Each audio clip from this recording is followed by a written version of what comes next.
Have you ever sat down to watch the nightly news and the first news story is about an auto accident?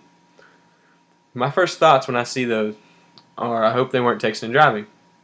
The reason I say that is because my speech today is to enlighten you all about the dangers of texting and driving and how it's become such a problem in today's society.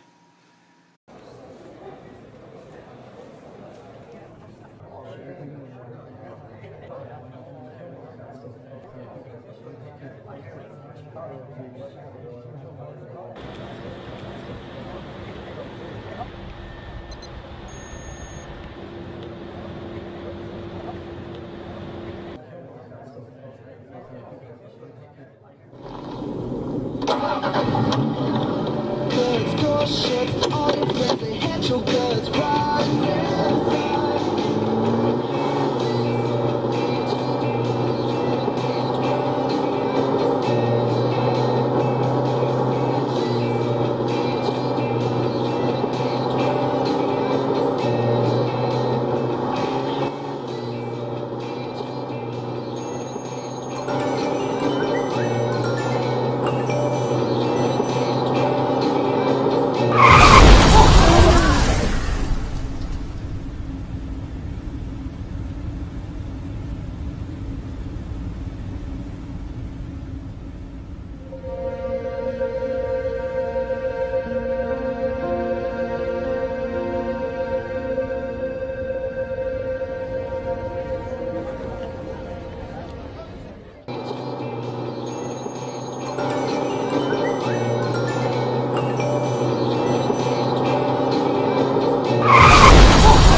First, I'm going to explain the origins of texting and driving. Second, I will explain the laws that have been implemented by the judicial system that prevent us from texting and driving. And third, I will explain the technological advances in cars and in our cell phones that prevent us from texting and driving. Texting and driving has been around for dozens of years, and according to surveys, it is a distraction. It is a major distraction to people behind the wheel. I read that in an article by Ashley Halsey, and it was published in the Washington Post in an article saying that laws were not dissuading drivers while texting and driving. According to the National Motorist Association, inattentiveness is the leading cause of all traffic accidents. Now, on the NMA website, they state that texting and driving falls under the law of distracted driving, which in every state in the United States have laws in place to enforce distracted driving. The National Highway Traffic Safety Administration published a report in 2009 that had statistics where 5,870 people were killed and 515,000 people were injured due to distracted driving. In this report, it was also said that drivers under the age of 20 are more likely to be involved in a distracted driving accident. To cut down on texting and driving, many states have passed laws banning all cell phone use by novice drivers. According to the NMA, in Kentucky we have laws that ban all cell phone use, handheld and hands-free, for bus drivers, novice drivers, and bans all drivers in general from texting. Now I'm going to talk about some technological advances that have been implemented by companies to try and reduce the number of accidents related to texting and cell phones. In an article by Peter Svensson, he talks about certain companies that have developed applications that can be downloaded on your cell phone and can block the user from using the phone to text while driving, and it holds incoming messages. Now, some of the companies he talks about are Drive Safely Corp, Zoom Safer, Text Blocker, Text Execution, and Cell Safety.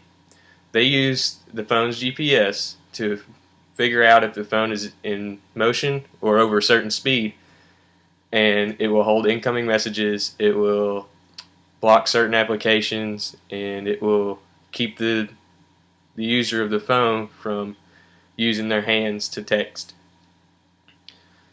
The only problem with these is that the cost is over $40. Another problem besides the cost of these applications is the fact that only certain smartphones can be able to download them. And one of the smartphones not able to download them is Apple, because they won't allow a third-party software to run in the background.